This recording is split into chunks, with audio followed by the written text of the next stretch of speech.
que é design de software?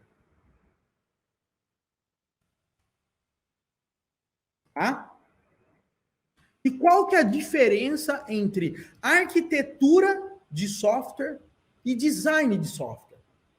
E aí eu já dou um rolo na cabeça de um monte de gente. Inclusive porque essa diferença, para muitas pessoas não existe, para muitas existe muito. Na minha opinião, a arquitetura de software é muito diferente de design de software.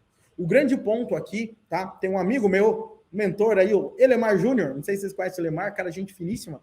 O que ele fala sempre é o seguinte: quando eu estou falando de arquitetura de software, eu também estou falando de design de software. Mas quando eu estou falando em design de software, não necessariamente eu estou falando de arquitetura de software, tá? Então, o que isso significa no final das contas, tá? Significa que, quando eu estou falando em design de software, eu estou vendo boas práticas, organizações de engenharia naquele momento do software, para que esse software ele consiga, tá, ser criado da melhor forma possível com boas práticas para você trabalhar com ele. Ok? Esse é um ponto. Eu vou dar um exemplo para você. Quando eu estou pensando em Solid, tá? Eu estou pensando principalmente em padrões, em regras para design de software.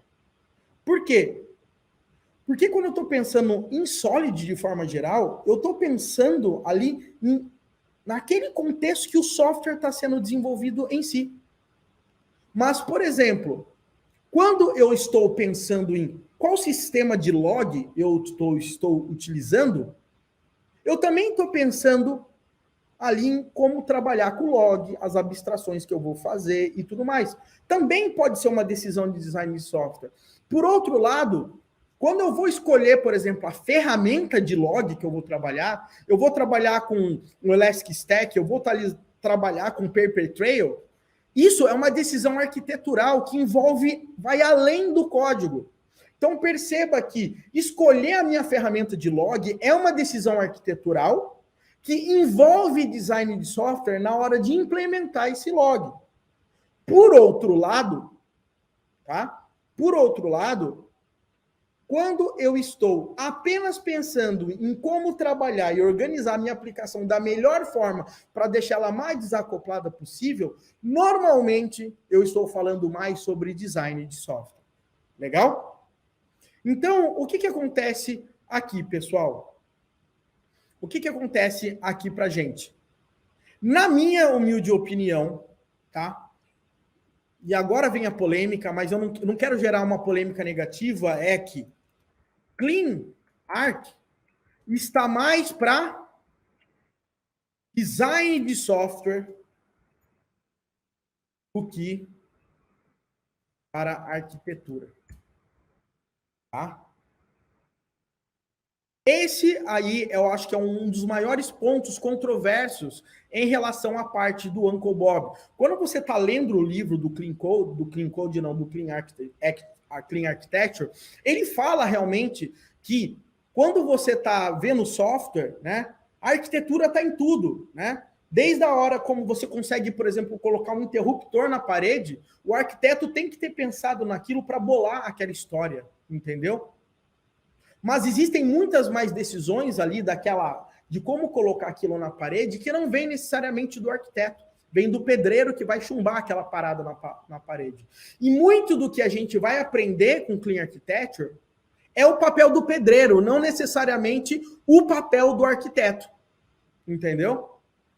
Normalmente, quando a gente está falando de arquitetura de software, a gente não vai num nível tão baixo de código, tá? Para conseguir fazer definições. Quando a gente chega num nível muito baixo, provavelmente essas decisões são porque aquele seu código, aquele seu software vai impactar em outros softwares, mas não nele mesmo. Então, quando eu estou falando que o meu software vai impactar nele mesmo, esse meu software ele vai poder ficar acoplado, esse software vai ficar difícil de manter, esse software aí não está seguindo sólido, esse software não está usando o design pattern correto, isso normalmente são decisões muito mais de design de software, e não necessariamente de arquitetura de software, tá? Minha humilde opinião mesmo, tá, galera? Então, o que acontece?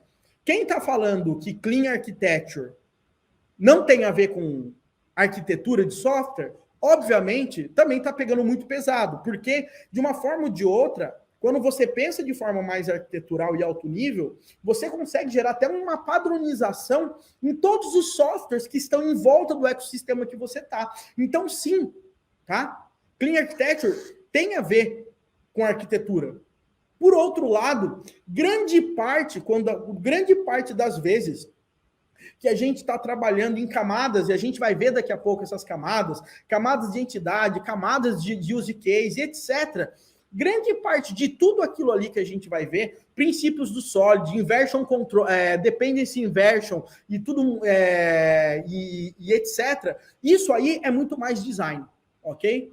Então lembre-se, galera, é importante entender que grande parte do que você faz no dia a dia como desenvolvedor, que está contido dentro do seu próprio software, é design. Ok? Faz sentido para alguém, pessoal? Eu não ligo, tá? Eu não ligo de alguém discordar de mim e não tem problema nenhum, tá? Eu tô aqui para dar minha opinião de acordo com a experiência que eu tenho e tá tudo ok, tá?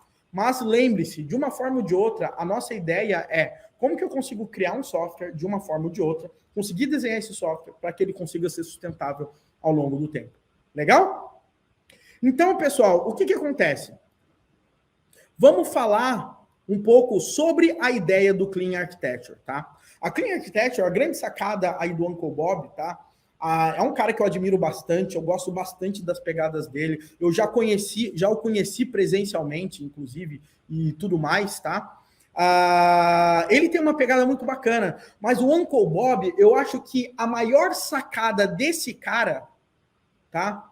Não é nem necessariamente o livro Clean Architecture. Se alguém aqui já leu o livro Clean Architecture, você vai ver que 2 páginas do livro fala sobre Clean Architecture. O resto é muita história, tá? De experiência que é muito rico, tá? Então, basicamente, o que ele fala, tá? É que com a experiência que ele teve desenvolvendo software, esses softwares ficavam difíceis de se manter, e ele começou a entender o seguinte: por que eu tenho que tomar decisões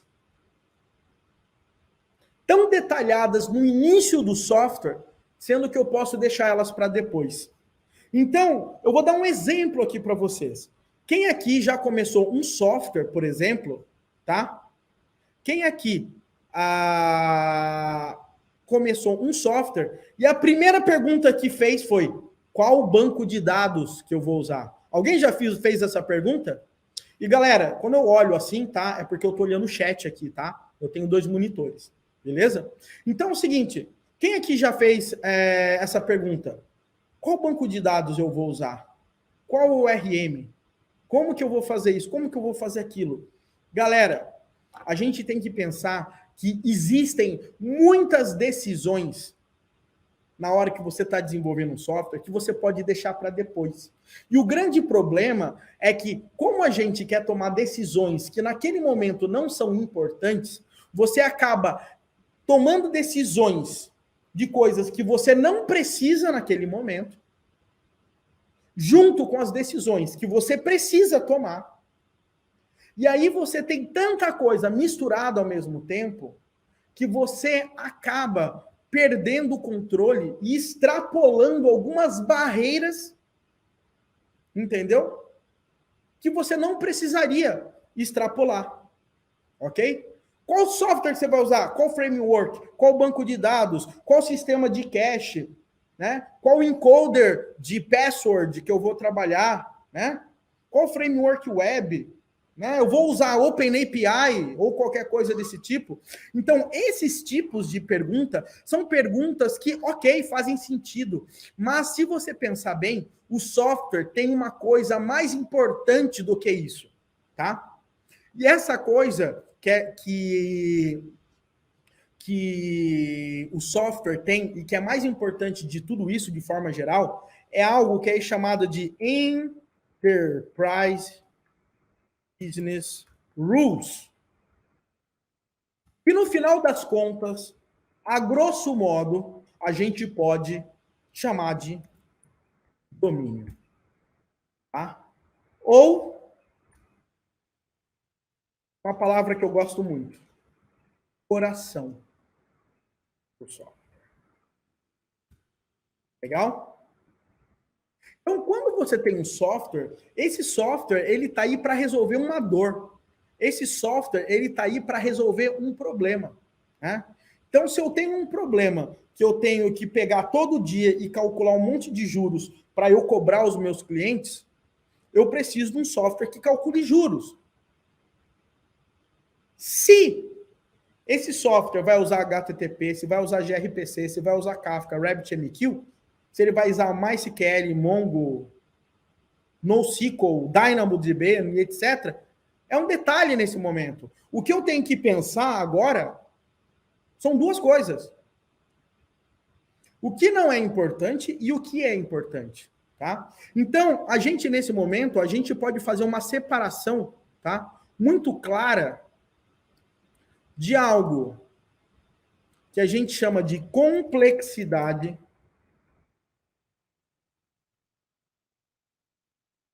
do negócio, tá? E a gente pode ter outra coisa que a gente chama de complexidade acidental. Qual que é a diferença dessas duas complexidades? Tá? A complexidade do negócio é a razão pelo qual você está fazendo o software. Eu quero calcular juros. Essa é o que eu tenho que mais pensar para resolver o problema.